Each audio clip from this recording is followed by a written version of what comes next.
Hoje nós falaremos do viver do discípulo de Jesus.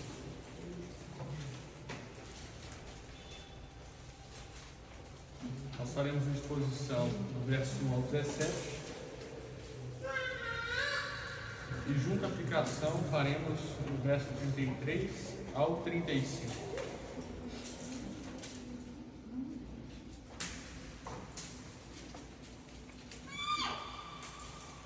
Antes de começar, eu quero orar rapidamente, para a gente aprofunde na exposição. Amém? Amém. Deus Pai, Filho e Espírito Santo, quão glorioso é viver em igreja. Te agradeço, Pai, pela oportunidade de expor Tua palavra. Que Deus, o Espírito Santo fale, toda a carnalidade, Pai, venha, caia por terra e que Teu nome seja glorificado. Em nome de Jesus. Amém. Amém? Amém. Irmãos, o livro de João o Evangelho de João tem 21 capítulos. Os 13 primeiros retratam os 3 anos de vida de Cristo. E os demais, até o 21, vão retratar a última semana da vida de Jesus Cristo. Isso nos acende um alerta. Tantos capítulos retratando apenas uma semana, existe algo que deve ser falado e observado por nós. A gente entende, iniciando o verso 13, no capítulo 13, que o capítulo 13 é a introdução dessa última semana. Ela lança fundamentos sobre algo muito importante. Se nós estivéssemos em nossa última semana de vida, acredito eu que tentaríamos ao máximo retratar aquilo de mais importante que poderíamos deixar de legado, de instruções aos nossos filhos, aos nossos amigos, aos mais próximos. Por isso nós temos que ter uma atenção muito forte nisso. E esse capítulo 13, ele vai nos retratar uma preciosidade muito grande a respeito do viver do discípulo de Jesus. O que mais importante para um discípulo senão aprender a viver como discípulo? Nesse momento, Jesus, ele fecha a porta para as multidões. Até aqui, as multidões o acompanhavam. Alguns deles se apartaram às suas mensagens mais duras. Mas nessa última semana, Jesus retrata especificamente os discípulos. Ele tenta trazer aquilo que é mais fino. É um ensinamento para os que entendem que Ele é o Deus vivo, o Cristo, o próprio Deus encarnado. É um sermão de uma grande exortação, apesar de estar aqui, cara, eu compreendo a dureza. Então eu creio que a primeira pessoa a ouvir tudo que vai ser falado aqui sou eu. É uma mensagem que retrata principalmente a minha vida. Então que a gente tenha amor, coloque amor em tudo que for falado e abra o coração, amém? A gente vai fazer uma leitura em trechos, uma leitura e exposição. Então peço que os irmãos acompanhem comigo. Vamos começar nossa leitura. Um pouco antes da festa da Páscoa, sabendo Jesus que havia chegado o tempo em que deixaria este mundo e iria para o Pai, tendo amado os seus que estavam no mundo, amou-os até o fim. Estava sendo servido o jantar e o diabo já havia induzido Judas Iscariotes, filho de Simão, a trair Jesus. Jesus sabia que o Pai havia colocado todas as coisas debaixo do seu poder e que viera de Deus e estava voltando para Deus. Esse trecho que nós lemos, ele retrata a compreensão de Jesus. E aqui a gente consegue discernir e dividir em o que Jesus sabia e o que Jesus fez. A primeira coisa que Jesus sabia, ele sabia que sua hora havia chegado. Jesus anda toda a sua vida debaixo da agenda do céu. Para sua mãe, em Caná, ele diz: minha hora ainda não é chegada. Quando ele é pego, ele escapa, entendendo que a hora não havia chegado. Em alguns outros trechos nós vemos que Jesus, ele sempre sai de cena para que ele não seja morto. A hora ainda não chegou, mas neste momento, Jesus compreende que a sua hora havia chegado. Em segundo ponto, Jesus sabia que seria traído por Judas Iscariotes. Jesus ele não estava enganado. Ele entendia que no seu ciclo de discípulos mais próximos havia um traidor. E vamos entender que é um peso muito grande quando se sabe que há um traidor em nosso meio. Os olhares nossos poderiam ser de uma exclusão, um julgamento, até mesmo de algo mais pontual. Em terceiro ponto, Jesus sabia que o Pai tudo lhe havia confiado. O Hernandes Dias Lopes diz o seguinte: mesmo na hora mais angustiosa de sua humilhação, Jesus sabia quem era, de onde tinha vindo, o que faria e para onde retornaria. Ele não era uma vítima indefesa, não era um martírio, era o Redentor cumprindo plenamente o projeto do Pai. Jesus sabia que ele era o Deus Altíssimo. Ele sabia que ele tinha poder para ordenar o que fosse necessário no universo. Ele poderia coordenar as danças das estrelas. Ele poderia subjugar os grandes reis deste mundo. Ele poderia se estabelecer como um grande rei. Jesus sabia o que ele poderia fazer. Porém, nós veremos o que ele fez. Mas antes, vamos refletir no seguinte: o que os grandes poderosos desse mundo fariam se soubessem que alguém que irá o trair o abandona em sua hora mais crítica? E aqui vamos ilustrar algo. Imagine um general muito poderoso que irá batalhar contra um outro general um pouco menos poderoso, mas assim que não pode ser menosprezado. Ele tem certeza da vitória. Então ele confia nos seus soldados mais influentes e poderosos daquela guarnição, para que conduzam junto a ele esse exército e caminhem para a vitória. Porém, esse general, ele, no ato da batalha, é traído. Os seus mais influentes soldados, os de maiores patentes, o abandonam no meio daquela batalha e ele perde uma batalha e ganha. Passado um tempo, esse general reencontra esses homens de confiança. Eu digo para vocês, eu pergunto a vocês, o que esse general faria? Eles o matariam. Agora se coloque no lugar desse general. Qual seria a sua posição? Certamente nós os mataríamos. A gente os mataria, ou prenderia, ou faria algo do tipo. Jesus, irmãos, tinha ciência do seu traidor. Ele sabia que ele estava na mesa. Ele poderia simplesmente entregá-lo, matá-lo, ou excluir do seu ciclo para que ele não fosse entregue. Mas apesar disso tudo, Jesus amou seus discípulos até o fim. Mesmo sabendo a traição de Judas, do abandono vergonhoso dos seus discípulos, e quando eu digo do abandono dos seus principais oficiais, não digo de um traidor, mas que era um abandono, no meio de uma batalha.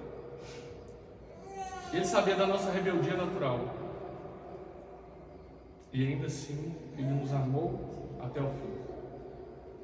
Quão poderoso o amor de Deus, irmãos! Um amor que enxerga o erro, mas que ainda assim o expressa, mesmo que sejamos rebeldes contra Deus. Quantas vezes na frente de batalha, quantas vezes quando nos é confiado algo importante por Deus, quando chega na hora nós abandonamos.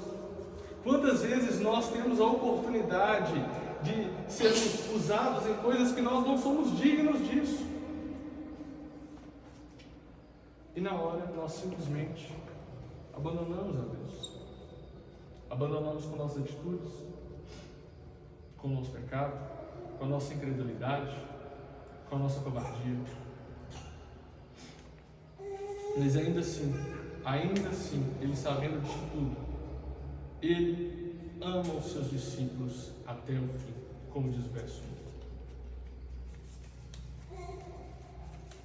1. Jesus deixa também a sua glória por amor. Ele tornou-se pobre, perseguido, odiado, zombado, cuspido, pregado em uma cruz, carregado sobre o seu corpo no madeiro todos os nossos pecados, e morre por nós em uma rua de cruz. Este amor, irmãos, é um amor intenso, infinito, eterno. Nenhum pregador jamais poderia pregar sobre esse amor de forma completa. Nenhum escritor poderia alcançar em seus escritos a profundidade desse amor, mesmo que ele usasse todas as técnicas filosóficas, de poesia.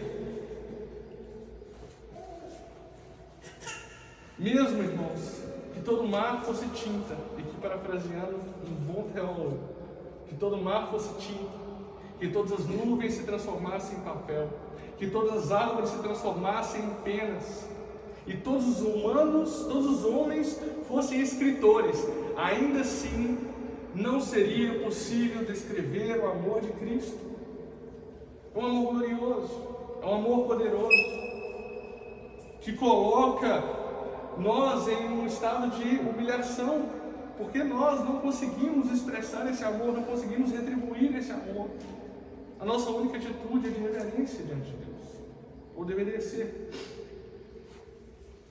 E mais, este é o amor que se alegra em receber o pior e mais sujo pecador de braços abertos.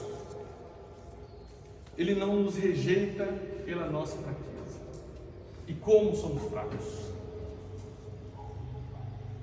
somos indignos diante de tanto amor, e ainda assim Ele se alegra em receber o pior. Por isso há esperança para nós. Independente de nosso grau de conhecimento, independente do nosso status social, todos nós somos indignos, porém amados por Deus. Passando a compreensão de Jesus, eu quero voltar ao texto com os irmãos. Vamos ler o verso 4 e o verso 5. Trataremos do exemplo de servidão.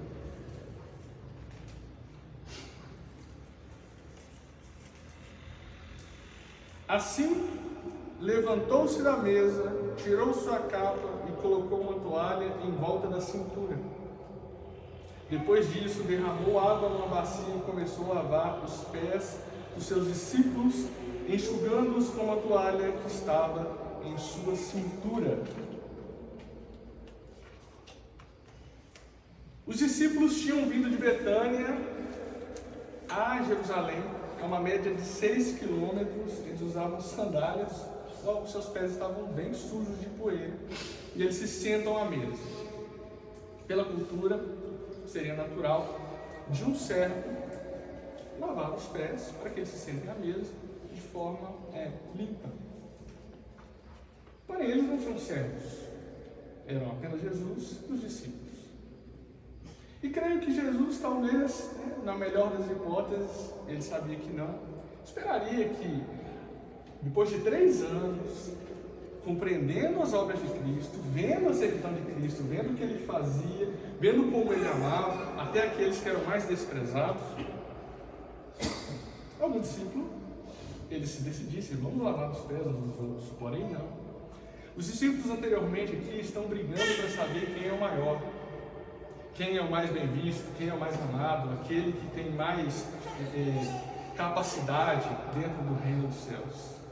Irmãos, sabemos, eles estavam completamente equivocados. Um vaso de água, a bacia, a toalha, avental, dispostos ali, configuravam uma acusação silenciosa contra aqueles homens. Jesus retira sua capa de mestre, se veste como um servo e lava os pés dos discípulos com humildade sincera. E isso, com certeza, estava constrangedor naquele momento. Porque a questão é que os discípulos não teriam problemas em lavar os pés de Jesus, porque ele era o mestre. Eles entendiam que eles eram discípulos e Então, o mestre sim eu poderia lavar, isso, apesar de ser um serviço mais sujo, não seria um grande problema.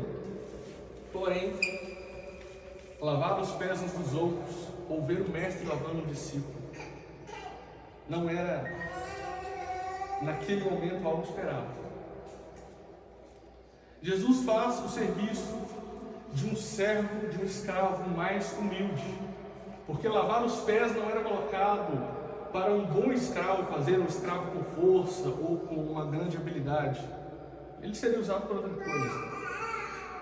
Jesus se coloca ao mais baixo nível de servidão. E ele sabia quem ele era. Jesus sabia que ele era Deus Altíssimo. Jesus sabia que ele era o poderoso.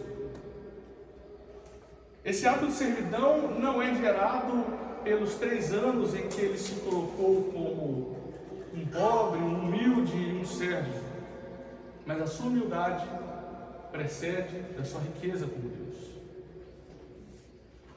Nós não podemos entender aqui que Jesus fazia isso porque ele já era acostumado a ser um homem que servia mesmo, mas por que, irmãos?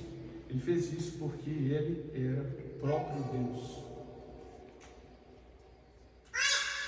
O reino de Cristo é completamente contracultural. Deus odeia os olhos altivos, mas ama o que se dispõe em servidão.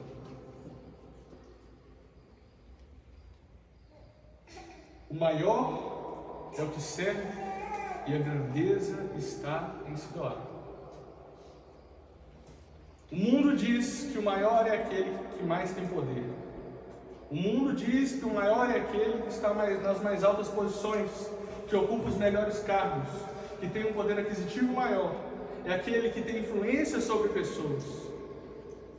Mas o reino de Deus diz que o maior é aquele que se dispõe em mais serviço. Nossa contagem de bom no céu não é colocada sobre quantos servos nós temos, mas quantos nós servimos. Para o mundo isso é uma grande loucura. E por isso, o reino de Deus ele é totalmente contracultural. Vamos ler do verso 6 ao 11. Ainda no lava-pés, chegou-se Simão Pedro e lhe disse: Senhor, vais lavar os meus pés? Respondeu Jesus: Você não compreende agora o que estou lhe fazendo, mais tarde, porém, entenderá. Disse Pedro: Não, nunca lavarás os meus pés. Jesus respondeu: Se eu não lavar, você não terá parte comigo. Respondeu Simão Pedro: Então, Senhor, não apenas os meus pés, mas também minhas mãos e minha cabeça. Respondeu Jesus: Quem já se banhou precisa apenas lavar os pés. Todo o seu corpo já está limpo. Vocês estão limpos, mas nem todos. Pois ele sabia quem iria traí-lo, e por isso disse que nem todos estavam limpos. O lava-pés, irmãos, aponta para algo muito maior do que o ato físico. Espiritualmente, ele aponta para a cruz. Jesus, o servo que lava os pés, que se coloca no ofício que para o mundo seria o mais desprezível, aponta para o Cristo, que mesmo sendo Deus, morre numa cruz para a remissão dos nossos pecados. O lava-pés também aponta para o fato de que, aqui ele diz, você já está limpo, você só precisa lavar os pés. Aponta também para o fato de que nós somos salvos, mas precisamos de uma santificação diária. Porém, Pedro não compreende nada do que está acontecendo aqui. E há 3 questões que podemos considerar sobre Pedro. A primeira, ele fica perplexo com a atitude de Jesus. O inverso é totalmente aceitável, como nós já dizemos aqui, mas não que ele estava vendo. A segunda questão é que ele não entende o que está acontecendo porque os seus olhos são carnais, completamente carnais. Ele não consegue compreender espiritualmente aquilo que está sendo colocado ali. E em terceiro, Pedro é extremamente volátil em suas considerações. ele pede um banho, sendo que no momento ele só precisa ter os pés lavados. Pedro assim, não, o Senhor não vai lavar os meus pés. E aí em segundo ponto, você não vai ter parte comigo, se eu não lavar os seus pés. Não, então não lava o meu corpo inteiro. Pedro, ele é muito coração e pouco conhecimento aqui. E é o que muitas vezes nós somos. Nós queremos agir demais nos nossos impulsos, nas nossas motivações. Obrigado, meu irmão. Nos nossos impulsos, no nosso coração. Mas precisamos de um pouco mais de conhecimento. E precisamos entender, irmãos, que aquilo que Deus faz, aquilo que Jesus se propõe a fazer conosco e através de nós, muitas vezes podemos não entender inicialmente. As ordenanças de Deus muitas vezes são obscuras a nós, porque nós não temos a compreensão que Deus tem. Nós somos apenas homens caídos que estão diante de um Deus Altíssimo, tentando fazer o melhor que podemos e conseguimos por obra do Espírito Santo e não pela nós. Mesmo que seja louvável a atitude de Pedro em certo sentido, porque todos os outros ficaram bem caladinhos ali, tipo assim, o cara estava dando um pé aqui, mas ele é mestre, como ele estava fazendo isso? Pedro expõe o seu coração, ainda assim ele se mostra extremamente emocionado. Que a gente possa aprender com isso. E em terceiro ponto, teremos para lição aos discípulos. Vamos ler agora do verso 12 ao 17.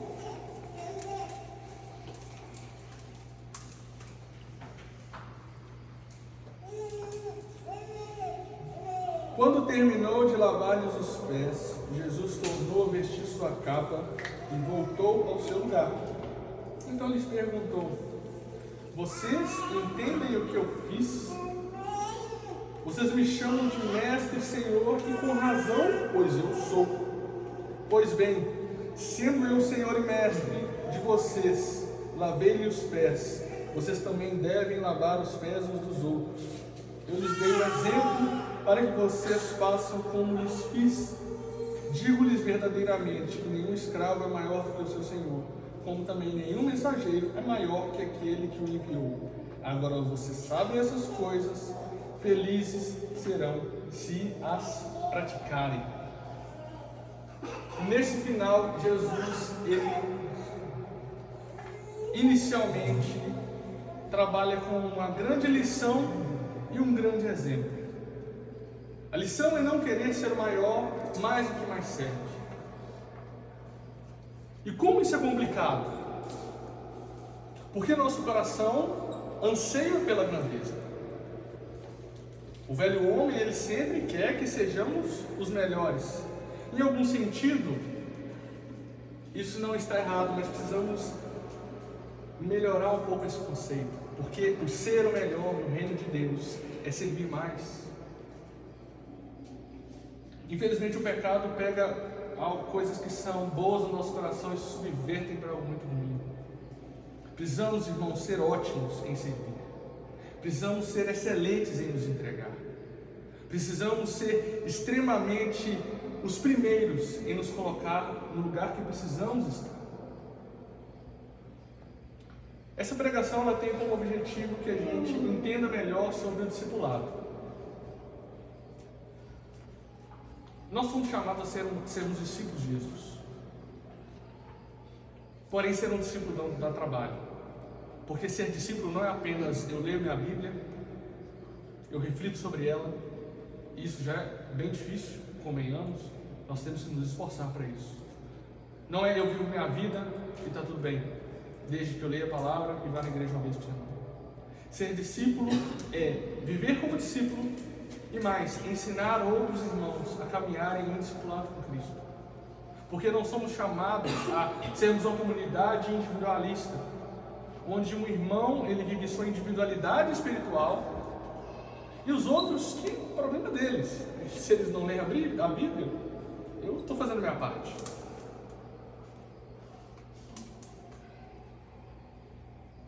O exemplo de Cristo, o exemplo de servidão, de lavar os pés dos irmãos, não vai ser colocado como literal para nós, porque não faz sentido.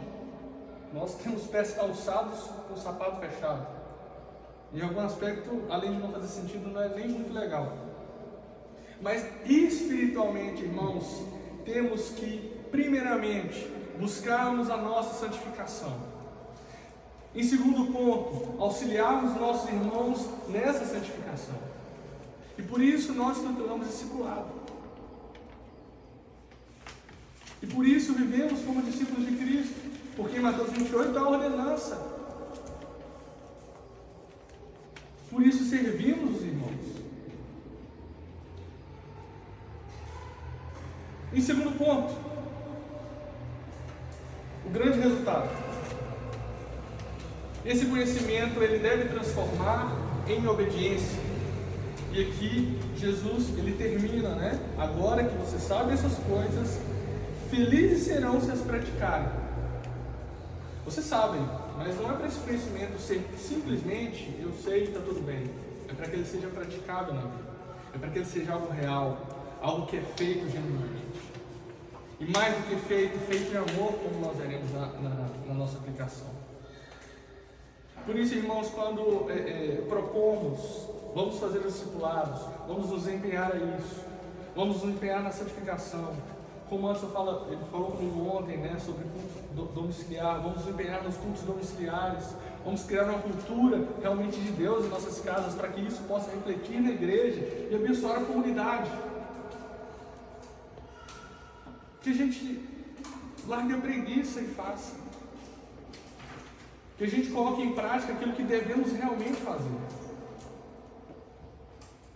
E novamente eu digo, eu sou o primeiro que precisa ouvir tudo isso. Amém, irmãos? Não quero você colocar aqui como que bate. Quem sou eu para bater na noiva de Cristo? Ele é mais poderoso que eu. Bem mais. E glória a Deus por isso. Mas que a gente reflita sobre essas verdades, irmãos. E aplique essa servidão em nossas vidas. Que cuidemos uns dos outros. Que lavemos os pés uns dos outros. Porque isso é a vida em comunidade. Senão não faz sentido. Se formos para viver um culto individualista, cada um faz a sua casa e está tudo bem. Mas somos convidados a nos reunir para isso. Amém? E para a aplicação. E caminhando aqui para encerrar. Do verso 33 ao 35.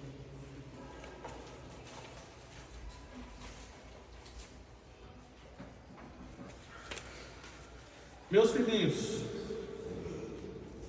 vou estar com vocês apenas mais um pouco. Vocês procurarão por mim, e como eu disse aos judeus, agora lhes digo: para onde eu vou, vocês não podem ir. Um novo mandamento lhes dou: amem uns aos outros como eu os amei. Vocês devem amar-se uns aos outros. Com isso todos saberão que vocês são meus discípulos, se vocês amarem uns aos outros. John Riley diz o seguinte: é importante enfatizar que Jesus não está dizendo que os dons espirituais, os milagres, a ortodoxia ou o conhecimento bíblico são as marcas de um verdadeiro discípulo, porque não são.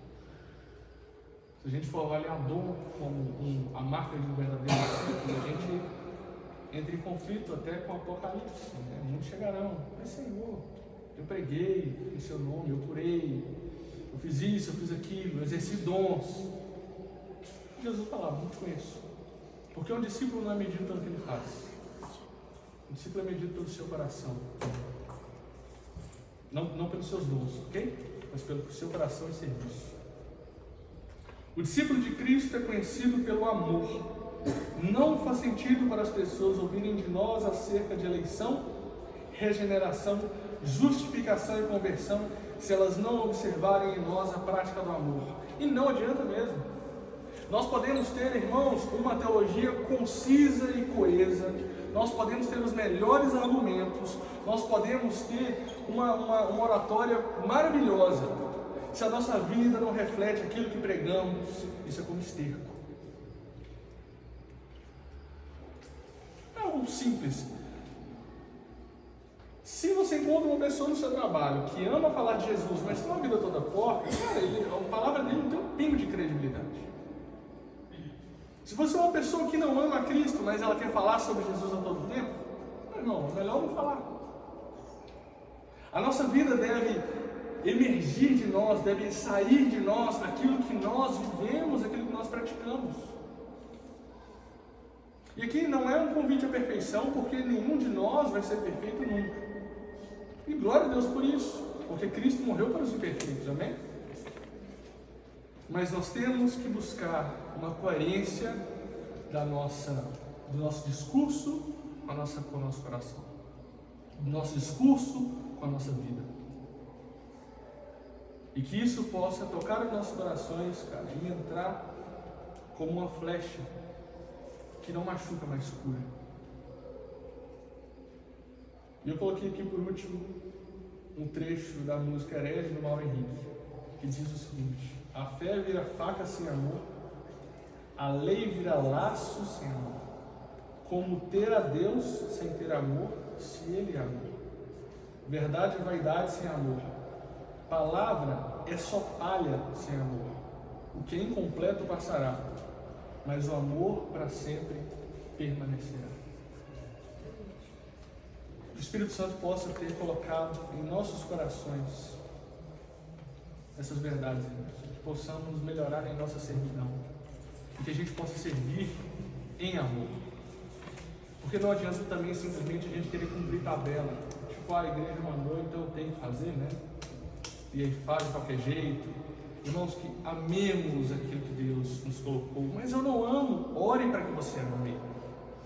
É essencial que as nossas obras e as nossas práticas dentro da ordenança de Cristo seja colocado em amor, porque seremos felizes quando praticarmos isso.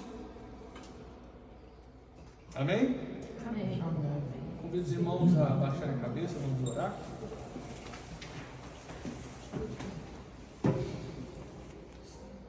Jesus, sabemos, Pai, que a Tua palavra ela é pontual e muitas vezes dura aos ouvidos.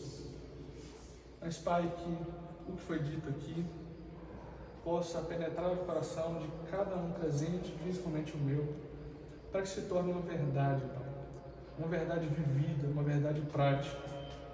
Que não sejamos homens e mulheres de discursos vazios, mas que vivamos genuinamente aquilo que pregamos. Que possamos, Pai, viver genuinamente aquilo que o Senhor nos ordenou. Se o Senhor nos chama a sermos discípulos, que sejamos discípulos. Se o Senhor nos chama a fazer discípulos, que façamos discípulos. Se o Senhor nos chama a amar a igreja de Cristo, que amemos a igreja de Cristo, mesmo com todos os defeitos que ela tem. Se o Senhor levanta homens e mulheres que são tementes e que amam o Senhor, que possamos nos espelhar e influenciar para que sejamos discípulos melhores. E que possamos também com a nossa vida influenciar pessoas para a Tua glória, com a nossa servidão. E quão difícil é isso, Deus, para nós. Mas cremos que o Teu Espírito Santo age poderosamente e transpassa as nossas limitações. Pois, Pai, na nossa fraqueza que o Senhor é glorificado.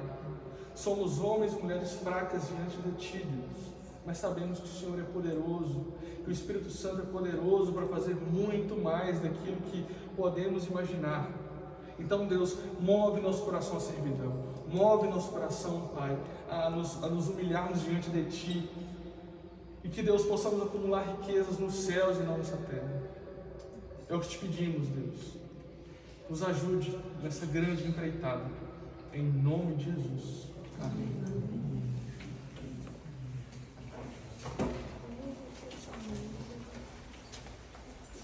Amém, irmão. Senhor Deus, nos ajude a viver assim. David foi chamar a Rafa e o Helder para que a gente possa participar do banquete do Senhor. Como o Thales disse, essa foi a primeira ação da semana do Cristo. O Cristo começa lavando os pés e Ele termina servindo o banquete para a gente. E o texto que o Thales leu diz, né? O servo não é maior que o Senhor. Não é maior. O Senhor, o nosso Senhor, irmãos, veio nos servir. E nós somos chamados a servir uns aos outros. E o nosso Senhor, de fato, nos serve. Ele nos serve um banquete. É o que nós vamos participar agora. Então, quero Convidar todos a abrirem a Bíblia, né? No texto da instituição nós vamos ler ele, 1 Coríntios capítulo 11, verso 23, enquanto a Rafa e o Helder chegam para participar com a gente da ceia. Vamos ler esse texto. 1 Coríntios 11, 23.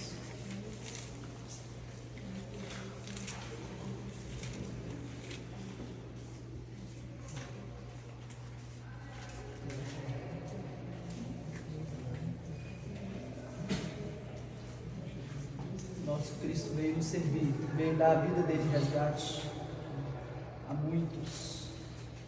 E o texto diz o seguinte, olha só. Vou ler o texto, a gente vai pensar um pouquinho até ele chegar.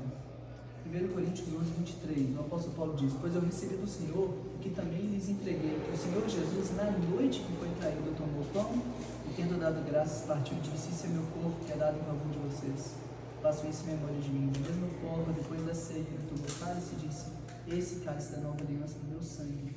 Façam isso sempre que beberem em memória de mim, porque sempre que comerem deste pão e beberem deste cálice, vocês anunciam a morte do Senhor até que ele venha. Portanto, todo aquele que comer o pão ou beber o cálice do Senhor indignamente será culpado de pecar contra o corpo e o sangue do Senhor. Examine-se cada um a si mesmo. Então, coma do pão e beba do cálice. Pois quem consente servir o corpo do Senhor, come e bebe para a própria condenação. O Senhor Jesus, na noite que foi traído, ele toma o pão e ele diz: este pão que eu dou em favor de vocês é o meu corpo, eu me entrego por vocês, eu venho servir vocês, eu venho dar minha vida por vocês. E esse, da mesma forma, ele faz com a ceia, né, com o vinho, com o fruto da videira. Este vinho é derramado em favor de vocês. Então, meus irmãos, antes de nós tomarmos, e eu quero que você pense um pouquinho, não só nesse texto, mas no texto que Thales trouxe. O Senhor Jesus, ele dá a si mesmo na ceia. O Senhor Jesus, sendo maior, tendo todo o poder em suas mãos, tendo todo o poder, ele serve. Como que nós podemos participar da ceia? Como que nós hoje podemos participar da ceia? Só de uma forma, irmãos. Se nós também assumimos o serviço. Jesus falou: o servo não é maior que o Senhor. O Senhor veio servir, não veio para ser servido. Portanto, o servo também deve servir. Então, a vida de um discípulo é uma vida de serviço, porque o serviço é a expressão do amor, e como Thales disse, esse é o maior mandamento, e nós seremos conhecidos pelo amor. Então participamos da mesa, irmãos, por quê? Porque o Senhor é o nosso grande banquete, o Senhor é o nosso grande deleite, e é por meio da ceia que nós podemos ter força para poder servir e amar, seguir os passos do nosso Senhor, porque Ele veio se entregar. E nós participamos da mesa em uma certeza. Então eu quero que quando você tome do pão e do vinho, você pense: Senhor, eu recebo o teu corpo e o teu sangue, mas eu recebo no mesmo Espírito do Senhor. Eu recebo também entregando a minha vida. O Senhor entregou a sua, eu também entrego a minha. E o banquete é do Senhor. Então, se você é batizado sob profissão de fé, se você tem compromisso com Cristo e com o seu povo, você é convidado a participar. Nós vamos então servir a ceia. Se você for participar, pode colocar de pé. Pronto, nós vamos servir. Caminhando então para o fim do nosso grupo.